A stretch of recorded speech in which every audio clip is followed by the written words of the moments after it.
Hi everyone, welcome back to another episode of Conversations with My Conscience. Once again, my dad is still moving houses, so I'm filming with Afaf again, but I'm filming with dad after tomorrow. But I don't know which one's going to be released first, so anyway, into Haskom. So Afaf, welcome back. Thank you so much, Leila. Why are you laughing? You're so used to corporate, the way you talk, it's hilarious. Thank you, Leila, for having me.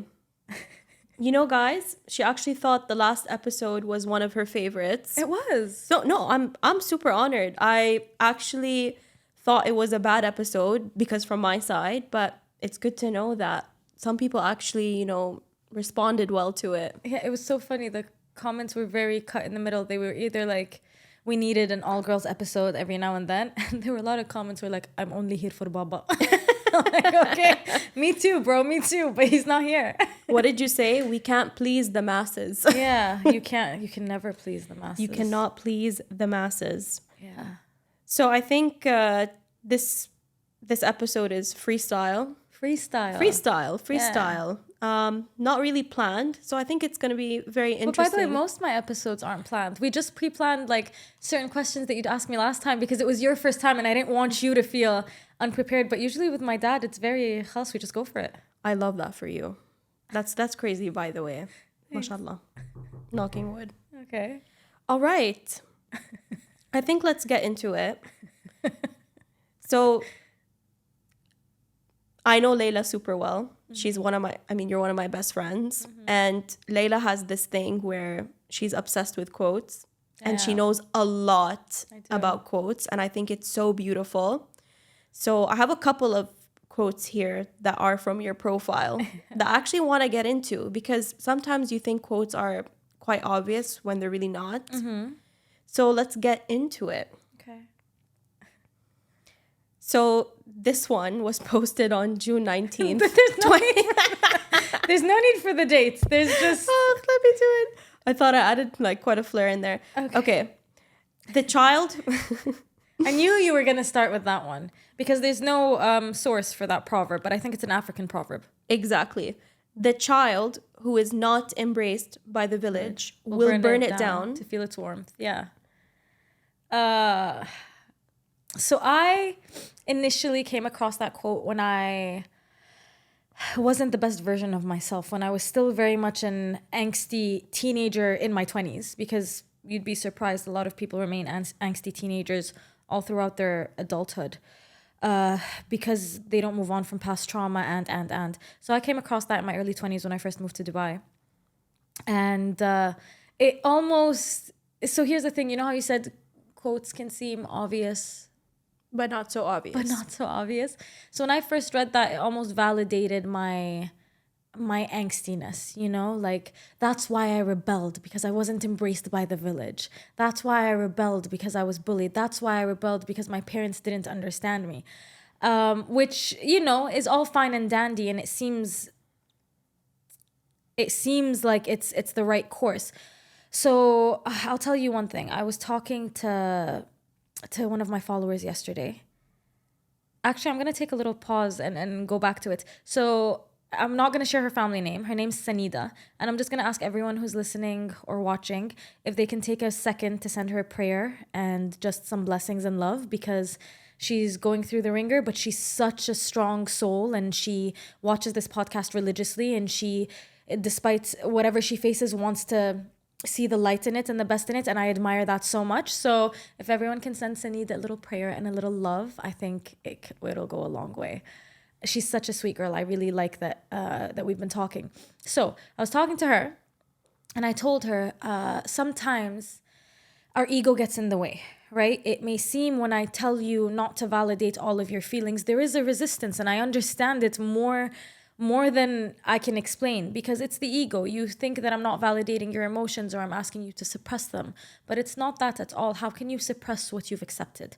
How can you deny what you are in fact validating? Because when I tell you to embrace it and to just accept it and be grateful for it and let it go, the natural consequence of that is that you have fully validated it. You have fully validated its reason to have been here and its lessons that it bestowed upon you.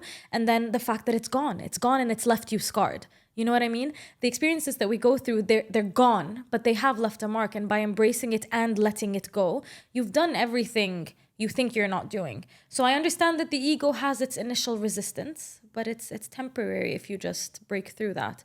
So with that quote, I realized that the village not embracing me was the best thing that ever happened to me. I grew up in a big fish, small pond kind of girl. I grew up in Amman. So, you know, people there are still there. I mean, I you know that I went to Amman Yeah. a couple of summers. I think around like 5 summers. I'd go every single summer because my dad had a house there. And again, no disrespect to the people or the community there. They're the kindest people, by the way. They're the For sweetest, sure. most amazing people. By the way, Arab hospitality, Is the especially the Levant hospitality, is one of the best in the Yeah. planet, for sure. Yeah. And really no disrespect. But I think when it comes to social and like, you know, the younger generation, I just found myself so out of place. Like I couldn't really connect with them. But then again, like me growing up in Dubai and LA, Yeah. it was very hard for me to connect with them because I felt that they were too traditional in that sense. Like, you know, how men, you know, like how women are seen traditionally. I felt like it was very much like that in Amman. And by the way, they can look at me or, you know, look at me and say, this girl is too outspoken or, you know, like, you know, not traditional at all. So it goes both ways. That's interesting. It's never an issue I faced in Jordan. Most women in Jordan are too outspoken for their own good, if you ask me. But it's not about that. The thing is, it's no disrespect to Jordan or the people there. Any person who left their small town, hometown, will tell you like, khalas, I stood out like a sore thumb and I went and I did my own thing and I prospered and. I still love my people more than anything. I would do anything for them. But it's because I'm no longer emotionally attached to whatever has happened. You know what I mean? Like I said, big fish, small pond. And just, I'm very grateful. How will you know you're a big fish if you haven't been suffocated by a small pond? You know what I mean? How would I ever have known? How would I think my soul always yearned for more. I think I always craved more. And there was so much pushback, but that's fine. People judge what they don't understand. People fight what they don't understand. People go as far as to kill what they do not understand. So as long as I know and I understand and see it in a different lens and I've become better for it, that's all that matters. But you can't keep being emotionally attached to the past. I think that's really important. For sure. I mean, definitely not emotionally attached. Yeah. But it's always good to kind of look back and reflect on the past. Not nostalgia. With understanding. With understanding. For sure. With understanding. Of course. This is what differentiates the people who have healed and the people who have not, and they carry their trauma and their burdens forward with them. It's the ones who look back with nostalgia and the ones who look back with understanding. I remember very, very acutely how it felt to look back with nostalgia and with regret and that only hindered my growth and my progress in my future. Once I understood and I accepted and I let go and I looked back with understanding, then there's no emotional attachment and my future is better for it because history doesn't recycle or repeat itself. Not history aids the future if you will it to do so. For sure.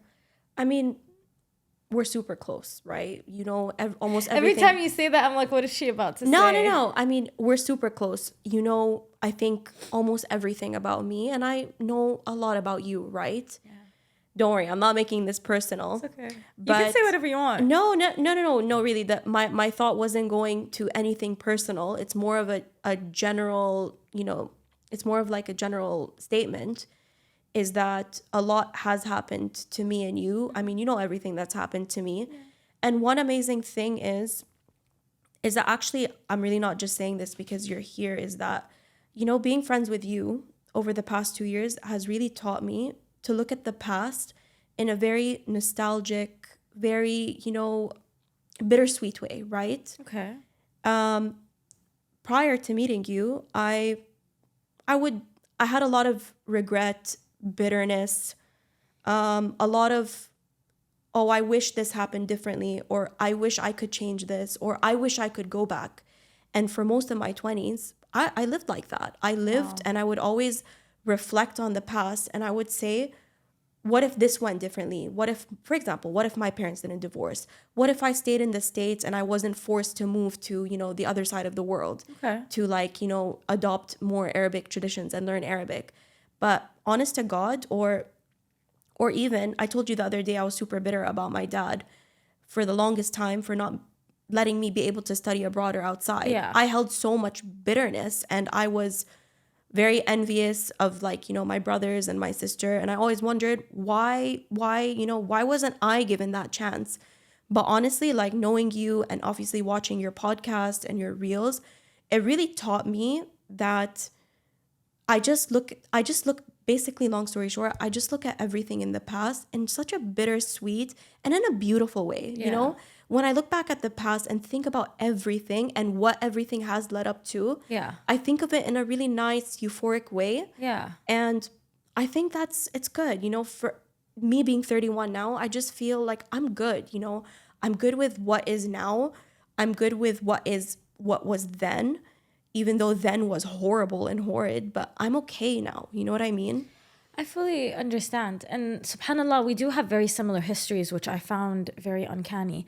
I didn't study abroad. I dropped out of university, by the way. I think college is a waste of time. I really do. Unless you're going to be maybe a lawyer or a surgeon, you don't really need it. You don't. I'm living proof of that, and a lot of people are living proof of that. But I couldn't study abroad, and my siblings went to study abroad, and for multiple reasons that I don't really necessarily have to get into. And it left a mark at first, I ignored it because I used to think I'm a tough cookie, and I was like, yeah, I don't care, it's fine. But obviously deep down internally, it left a mark until everything that has happened to my life recently. And I would not be where I am today if I had gone abroad. You know what I mean? If I had finished university, I quit uni to start working. Best decision I ever made. I've been working since I was 16. I tutored in high school, and I tutored all throughout the few years that I was in university before I dropped out. And then I dropped out and started working. So I've been working since I was 15, 16. And then quit college to start working. And it's the best decision I ever made, bro. Oh my God, where would I be now if I had wasted another 4 years in college, maybe another year or two for a master's? I would have been...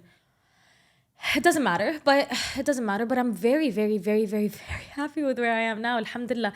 And that only happened because I chose to see the blessings in whatever God denied me, because he didn't deny me. He protected me from myself and pushed me towards the plans that he had in store for me, because I plan, you plan, and, God has his plans. And I would humble myself and honestly screw my plans. His plans wait.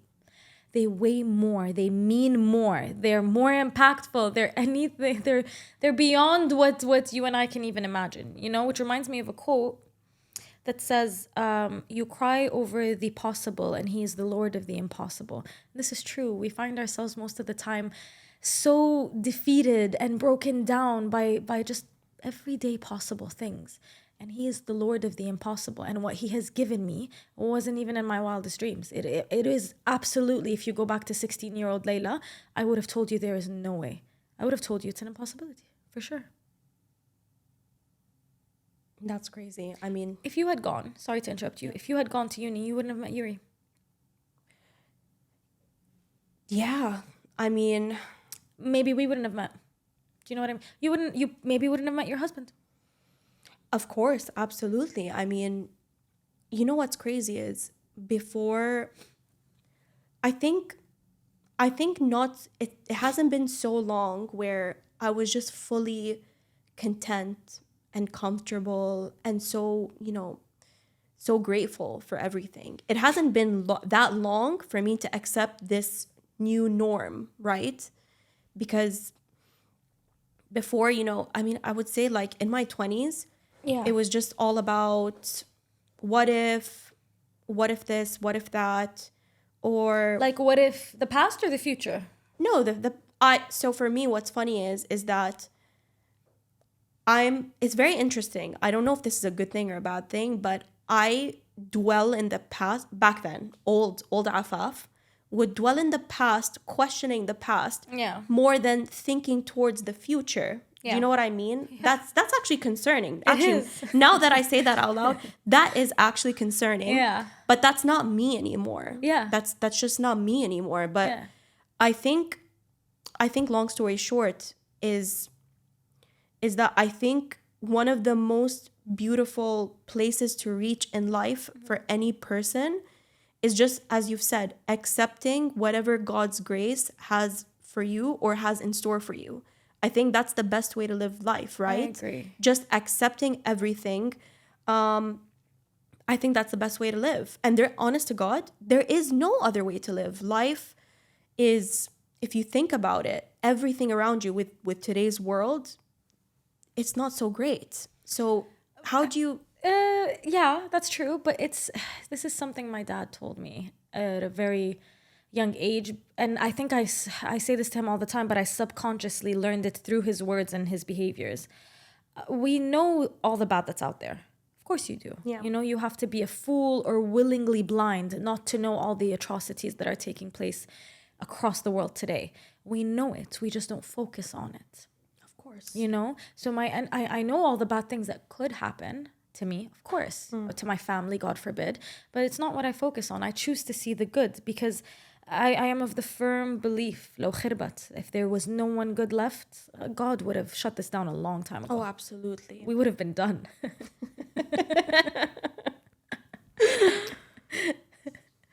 Okay, that was very beautiful.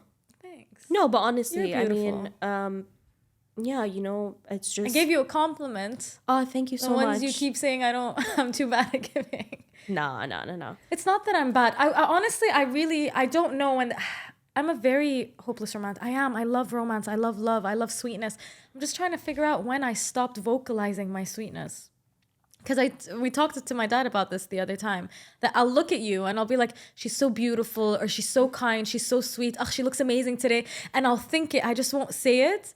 And then 2 seconds later, you'll turn around and you'll be like, Layla, you look beautiful today. And I was like, I was just thinking you look beautiful, but I didn't vocalize it. And I've been working on it. I think I mean, with us, just because we know each other so well, right? And I think we know each other to the point that we can kind of anticipate, like, even a facial expression. I'll know what Layla's thinking, or even psychological warfare. Yeah, even a hand gesture, I'll know. But honestly, like, I think one of the most special, I would say, friendship when it comes to women is knowing that I know you know these things about me and you don't even have to say it out loud because I feel it. You know what I mean? Yeah, but we're women. We like to hear it from our female friends of course, and our we'd like to hear partners it. alike. Of course. But I mean, like, I know you think my hair looks good today or my makeup. I know always it. think your hair looks good and your makeup looks good. All right. Yeah. There is one thing actually I did want to discuss. This is actually one of your most viral videos on TikTok and Instagram. Okay. And I think it's funny. So basically this video is men are not men anymore. Yeah. So obviously when I was looking through the comments across Instagram and TikTok. Wait, is this the one where the dude did a remix of it? No, correction. So one guy did a parody on that video. It's not a parody. It's literally... It's like a parody, no? Am I allowed to open it? Is it gonna... But Adham, my friend, who's a trainer at 7 Gym, go check him out. He's amazing. I love how I'm just plugging in little shots here. He sent me this. He put a comment. He's like, you know you're famous when they start making Yu-Gi-Oh videos of you, Men okay? aren't proper men anymore. So then where is your hijab and why aren't you praying in the mosque? And to me, one of the gravest sins a man can commit against a woman is wasting her time. Y'all want men to be real men, yet you're acting like a But CEO. basically, yeah, there was an... Oh, sorry. But basically, there was an edit of me. Here's the thing. I've said this time and time again. I even have people sliding into my DMs like, can you please clarify what you meant by you're not a feminist? And then even the video I posted yesterday about Sitna Khadija alayha salam, aw radiyallahu anha. I'm sorry my dad isn't here. So I'll say both. And the first university in the world being by a Muslim woman. Her name is Fatima al-Fihri, if I'm not mistaken. And the university is in Morocco today, modern day Morocco. And people in the comments are just like, but you can be a feminist and this still rings true. I would like to have it, let the jury state that term feminist is a very new coined term, and I don't care about it because I have my Prophet ﷺ. I have my religion, I have my leaders, I have my spirituality. I don't care for modern day terms. I don't care for the term toxic masculinity. I don't care for the term feminist. I don't care for the term patriarchy. If there's the one word I hate, it's patriarchy. I don't get it anymore. It's been overused. It means nothing anymore. But that's my point. When I say I'm not a feminist, people are like, can you clarify what you meant? I have my books. I have my Prophet ﷺ. I have my God, I have my religion, I have my masters, my leaders, my father, all the hadith. I have so much. And you want me to go to Amricha and get their definition of modern day feminism, and you want me to abide by that. And then you call me a fool because I follow archaic religions. And you're what? You know what's interesting? So I'm obviously Islamically married, right? And it's so funny when I went, so my husband is Dutch. Yeah. So when I went, we got married. So when we went to the Netherlands in the summer last year, everyone who doesn't know enough about anything will always make fun of something, right? Yes, it is of the course. way it is, right? Yeah. So they would just make, a lot of his friends or peers or family friends would make jokes on, oh, now you can't, for example, now you can't, now she doesn't have permission to leave home without you. Everything is just so taken out of context. And you know what's so funny is I just silence them and I say, if you know Islam properly and the way women are put in a pedestal, And you will treated, understand that women are so protected like any other religion or any other system, Yeah. right? So it's crazy. It is. So with that video, it's very interesting. If I say anything about the women, like I said, the feminists come out with their pitchforks. If I say anything about men, the incels come out with their keyboards. There's just, like you said, you can't please the masses. You can be the sweetest peach in the world, but there's still going to be somebody who hates peaches. And it's not even about that. I don't care about feminism, patriarchy, toxic masculinity, the alpha bros. I don't care about any of it. If you are a bad person in the wrong, I do not care if you are a man or a woman, if you're rich or poor, I'm coming for you. So actually, I'm going, like that video, by the way, men who screw up have put themselves in a position to be criticized. Women who screw up have put themselves in a position to be criticized. So I stand by what I said. Men who waste a woman's time are no longer men. You know what I mean? Women who do other unwomanly, unfeminine, ungodly things are no longer proper women to me. If you up, Reem's gonna bleep this, I will come for you. It's just the way it is. I don't care about your gender. I don't care about your position. I don't care about where you come from, who you are, what your last name is. If you are in the wrong, I will come for you. I have God by my side because guess what, babe? I come after myself. That's why I'm so strict with myself. We had to talk about this the other day, but anyway. My dead skin's flying everywhere because I'm peeling. no, there's one thing. I think there's one thing that I love about this podcast and that really sets this podcast apart from the rest because there's so many out there, right? Yeah. I love the fact that you have a stance on what is right. You don't have a stance towards women in particular per se, and you don't have a stance towards in particular men per se. Yeah. And I love that. I think that's so refreshing. In today's world, it's just a war of genders, of of ideologies and so on. I Yeah. understand. The thing is about today is everyone's opinion is so fickle. Everyone's opinion is so I don't even know what the right word is. We have بالعربي, I always, especially to my brother, I always warn him. I'm like, be careful. ما تكون نوع الزلمة اللي ريح بتجيبك وريح بتوديك دانك مع أي حدا. That means the wind can't sway you left and then the wind sways you right again and you give your ear to every Tom, Dick and Harry. You have to, as a human being, have proper morals and ethics that are grounded in something. Mine are grounded in God, my faith, my religion, my Prophet ﷺ, my masters, my books, my father especially. So when you come at me with terms like feminism or the patriarchy or whatever, I don't care for them because I know how my God wants me to live my life. I know right from wrong. I know where to go and who to look at. And that's the problem with most of these people, especially these trolls on Instagram, is that they don't know what they're talking about. They heard a term coined by God knows who. It suited their needs and then they just go with it. But that's ريح بتجيبك ريح بتوديك. Push comes to shove, you fall like a house of cards. It is inevitable. That's why it's so important to me. So I tell people to find, nothing is more grounded than God. Nothing, because you could be faced with any position, any problem, any situation, any person, and you know exactly what to do. You know what's interesting? I diverging a little bit here, but just onto your point, is that I have a lot of friends who claim to be atheists. I don't believe atheists exist, but anyways, they claim to be atheists. I agree with that statement. But so we were it was such a long time ago, but honestly, I remember this conversation like night and day. And I was talking to my friend, and basically he was telling me a story about how, actually two stories. Once he was in an airplane and it was just very bad weather, very bad turbulence, and he was freaked out. Yeah. So he's an atheist The first thing they'll do is pray to God. So he said, I started praying to God. XYZ, I was praying to God, I was crying, all of that. I'm like, interesting.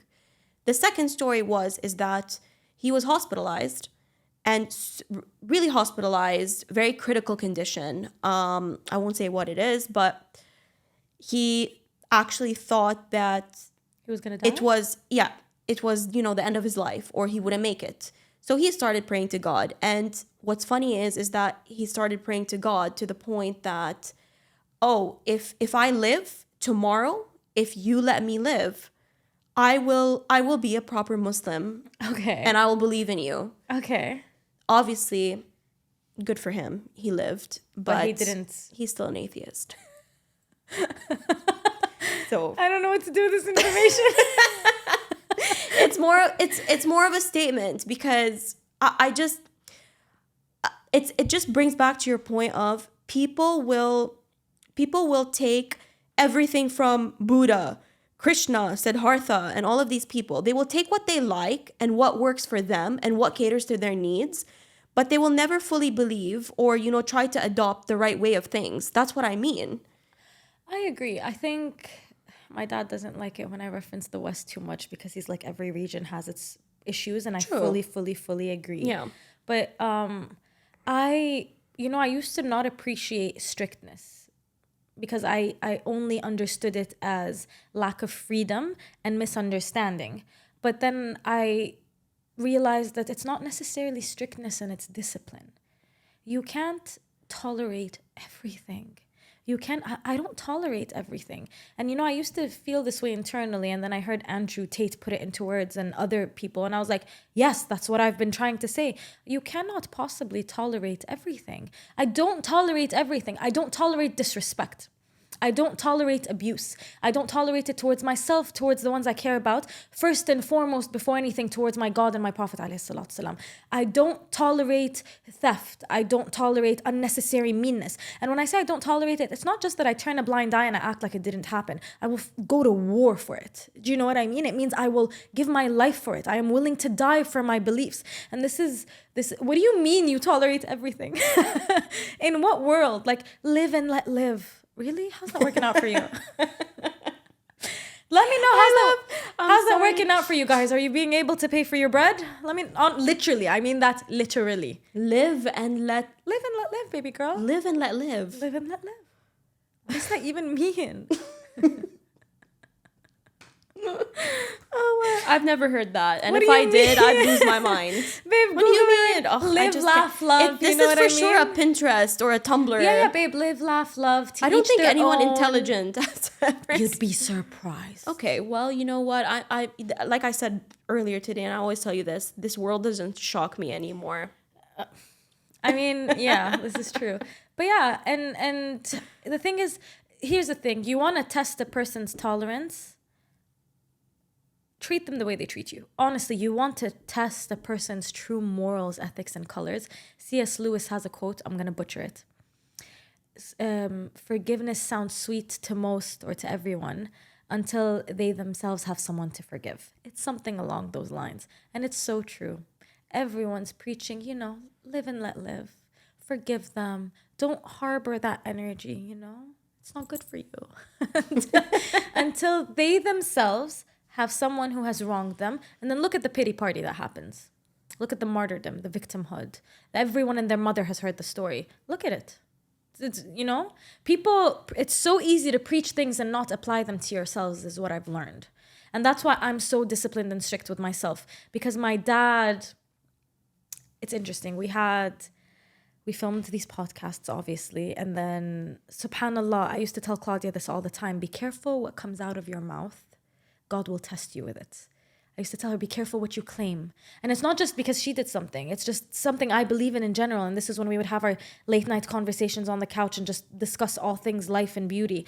But I really do believe this. Be careful what comes out of your mouth. Be careful of the words you utter. Be careful of the claims that you make because you will be tested. If you claim you are something, God will test you with it. If you claim you would behave a certain way or take a certain courageous stance, push comes to shove, God will test you with it. So with these podcasts, God tested me. And I would call my father and he would very nonchalant, very calmly, very not even nothing, unfazed, practice what you preach. And you know what I mean? And that's why C.S. Lewis's quote is so important because forgiveness sounds so sweet to everyone until they themselves have someone to forgive. Seldom do people practice what they preach. Everyone preaches and throws comments and makes these big claims, because it's so easy when you're sitting at home in your AC. It's so easy. Push comes to shove. If you're out in the streets, yalla, show me what you do. Because I've tested myself. Not even tested myself. God has tested me. And I know what I do and what I don't do. I'm very aware of it. I'm very aware of it. I'm very aware of my weaknesses. And I'm also aware of my strengths, That was beautiful. Thanks. It struck a chord. You know what I mean? I really, you are what you believe you are. You are what you say you are. You are what you give to the world. You are what you accept in return. All of those cliches you hear, I cannot explain to you how they all ring true. But you are, most importantly, your decisions.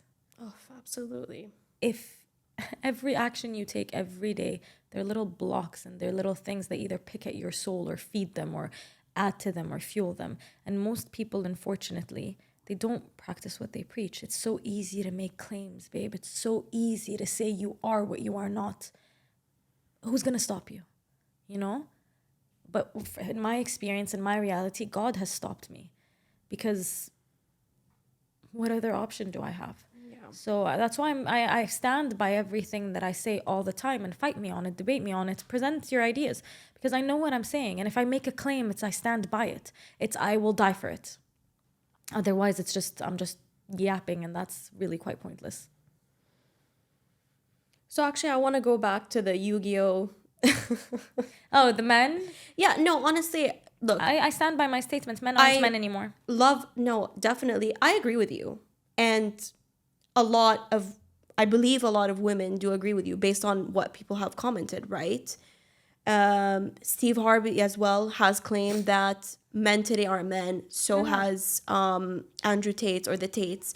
But if you can just further clarify or further explain in a different way, just so kind of men get it, because I just feel like they don't.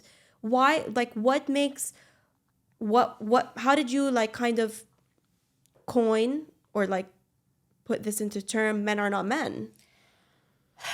It's interesting. I read a few of the comments, not too many of them. And a lot of men said some filthy things and they're just like, oh, you're projecting and this is your experience. And I'm like, wow, you have no idea what you're talking about. Which again, I'm not here to clarify that or unmuddy those waters, but it is a true statement whether I've been through it or not. Do you know what I mean? Like what I said in that specific video, I was saying that if a man wastes a woman's time and he knows she wants to be married, she wants to have kids, she wants to start a family, and you continue to date her and waste her time knowing that you don't plan on making an honest woman out of her, you are, objectively speaking, wasting her time. And that makes you not a proper man. That statement remains true whether I have experienced it myself or I have not. It doesn't matter. And this is why people need to remove their feelings and their experiences from things, because there are things that are objective truths. And that's why I'm saying this. A man is a man, and there are ways to know how a man is a proper man. And a woman is a woman, and there are ways to know if a woman is living in her purpose and being a good woman. It doesn't matter if I've been through it or you've been through it or Tom, Dick, and Harry have been through it. These are objective truths. You know, my dad and I always say, like, I feel and you feel and his feelings, but where's the haqq? And in Islam, it is the thing that matters more than anything. It's haqq. So yeah, I stand by my statement. A man wastes a woman's time. You are not a man. Stop telling me, oh, women aren't ready. Women are ready to spread their legs. Okay, go find a woman who's not. You know what I mean? Because I say this even to the girls. When the girl comes and tells me, oh, a man wasted my time, go find a man who won't. Stop crying and and complaining. You know what I mean? It's in your hands. Don't tell me, as a man or a woman, don't tell me that, oh, life just happened to me. You know what I mean? I just wasted 2 years with someone. Go find someone who won't waste your time. There are objective truths in this world, and it has nothing to do with our feelings. My feelings could change right now. The truth remains the same. It doesn't falter. It doesn't. You know, there's one thing I do admire about you. I mean, there are quite a few admirations. I'm kidding. There's one thing. No, there's one thing that I do admire about you. I'm flicking you off under the table. I know you. No, there's one of the things that I admire about you, and truly, it's your dignity and self-respect towards yourself. How you will, if let's just say X guy comes to you, you will not allow to be fooled. You know what I mean? Yeah. You will not. You will put a stop to that. And that's beautiful, because a lot of women today are being, are going with the flow. And going with the flow, which is what I hate. I don't see, my dad and I talked about this, and then we agreed after I explained what I meant. I don't like women going with the flow. What are you going with the flow with? The gutter? You can swim with the craps and shits all you want. Like, we can go with the flow with the gutter. And this applies to men and women alike. You can go with the flow with the gutter. But what am I going with the flow with? Why would I do that? You know what? I usually don't give personal examples, but I will. I had, if they watch this, it's going to be hilarious. I'll give 2 examples.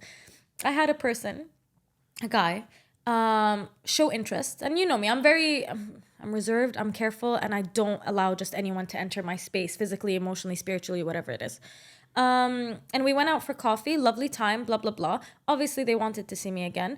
Never actually did anything about it. I drove home, they didn't check on me, did you get home? The second I got to my house, 5 minutes gone by, you don't message me, did you get home? Okay, we're done. We're done. And some people can say this is maybe a little too strict, or you're not giving a person a chance, but زلمة ما بيسأل عني ما بيعني لي.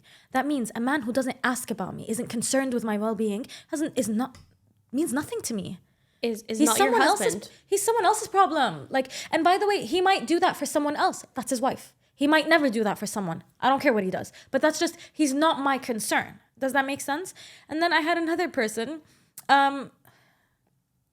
show a lot of interest, blah, blah, blah, fine, cute, dandy, lovely. And then messaged me, when are you inviting me for coffee? Have you lost your mind? Do I look like chivalry is dead? Do I look like the kind of woman you ask, when are you inviting me for coffee? Have you lost your marbles? Never. This long number is no longer in service.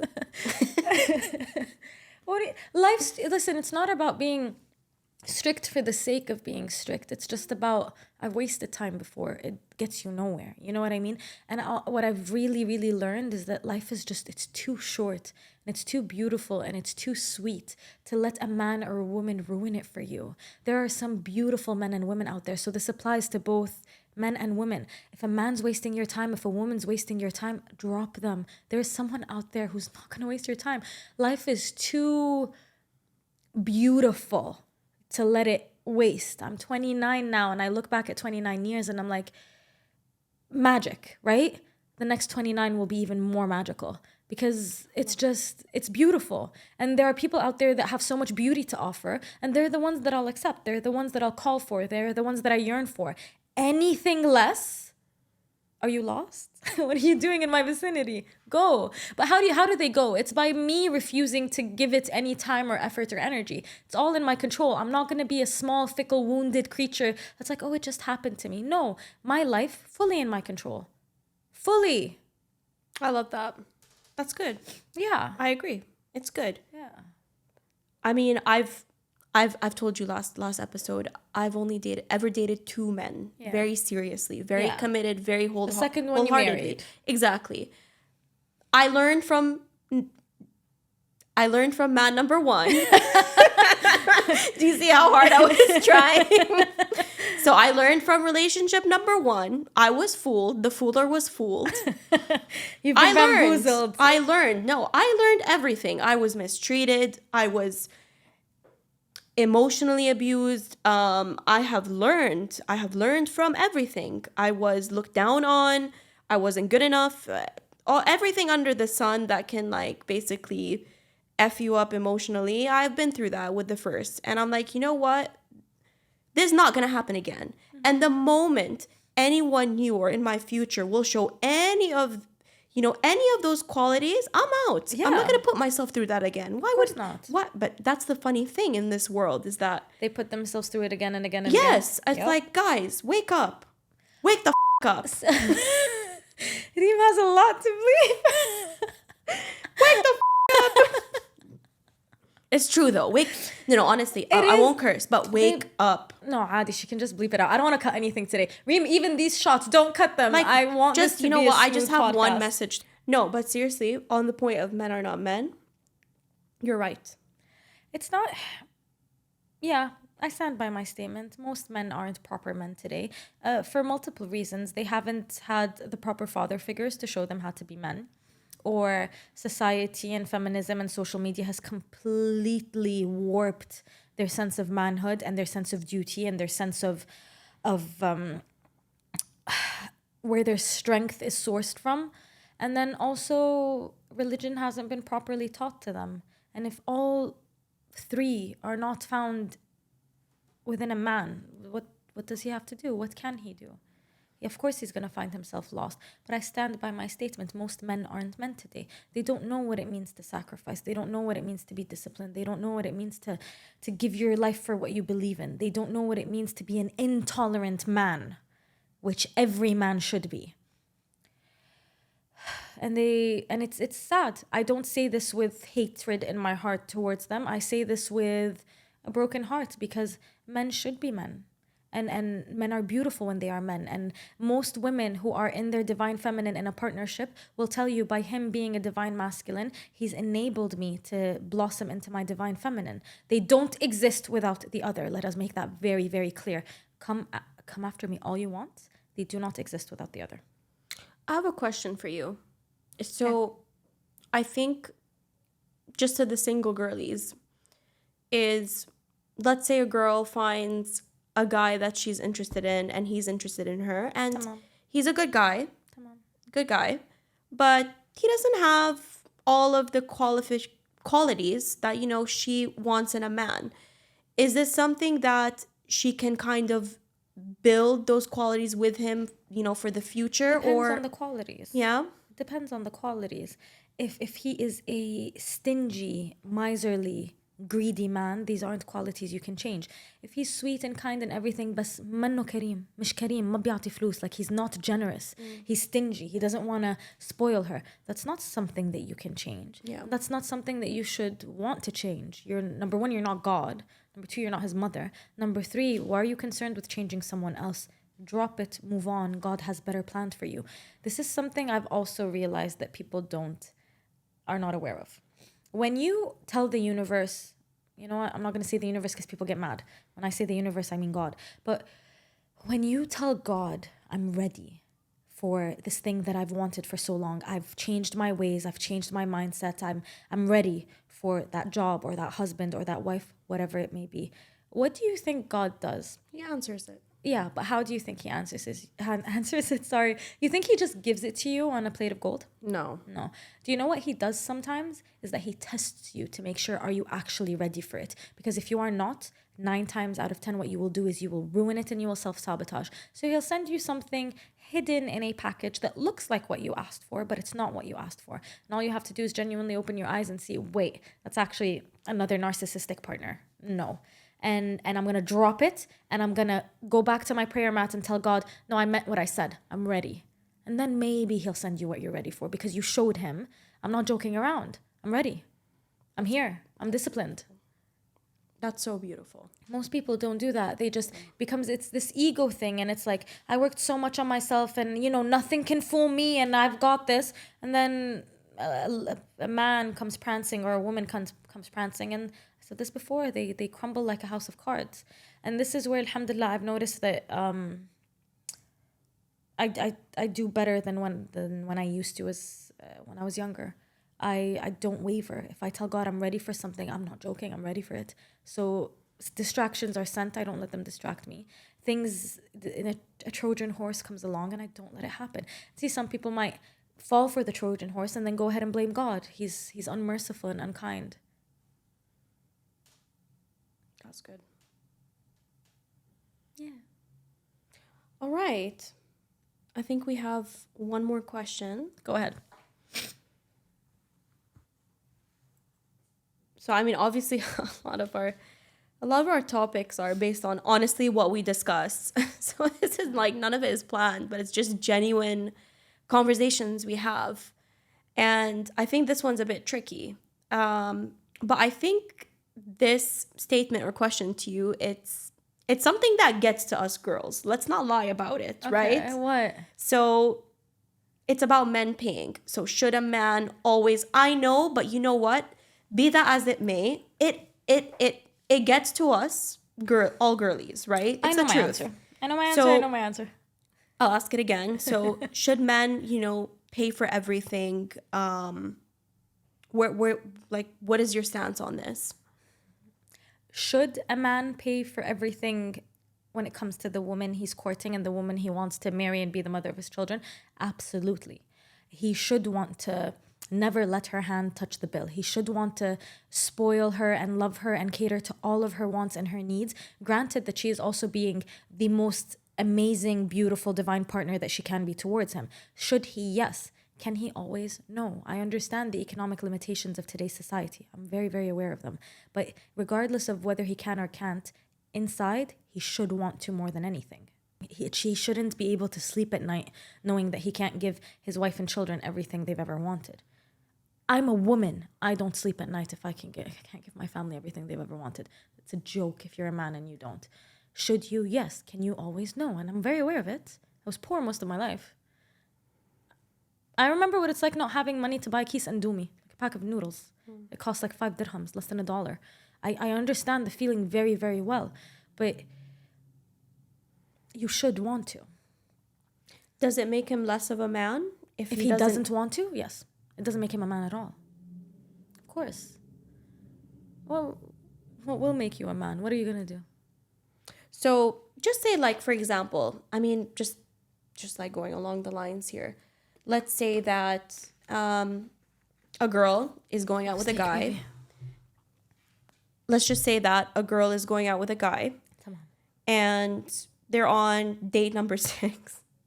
They're on date number 6, okay? Oh, I'll gladly pay. So that's fine, right? Yeah, of course. It's okay for a girl to, offer to pay and to pay course. at some By point. the way, if a girl really wants to pay, I wouldn't offer to pay. I would get up, act like I'm going to the bathroom and give them my card and pay. That because if he's not, if he's a man of men and he hasn't like allowed you to pay, if you tell him, he's going to fight you. Zalami Arabi, an Arab man. Imagine we're sitting on a date and I go for the bill. I swear it'll be the last time I see him. They'll take it as a big sign of disrespect. Rightfully so. I understand, But if you want to be, and I have to preface with, when I say now a man should, it's not that I can't afford anything I can. I can afford anything I want, alhamdulillah. But it's not about that, right? And even if I can, You should. But to me, it's about, let's say it's date number 5 or 6 or whatever. And I feel like this is a good man and he's been really sweet and taken me out and been consistent and made me feel very feminine and.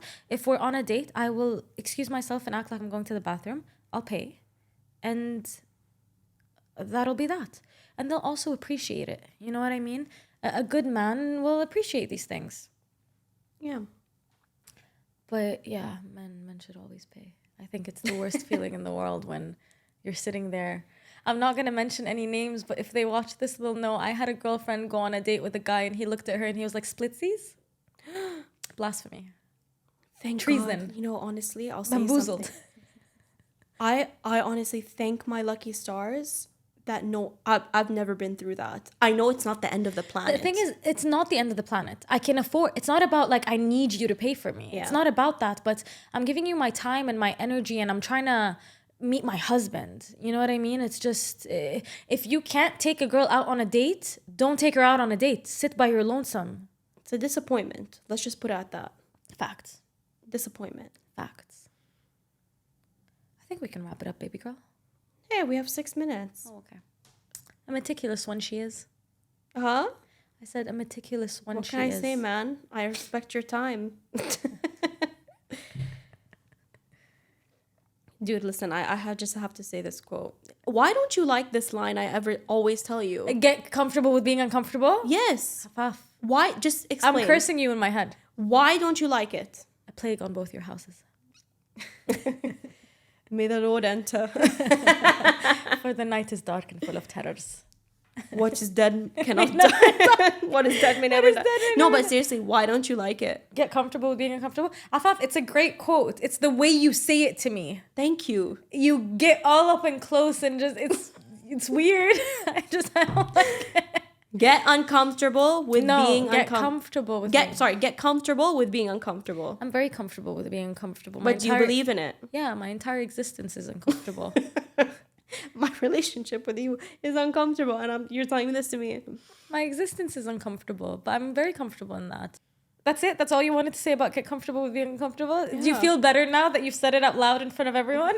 Yeah, I mean, you just never...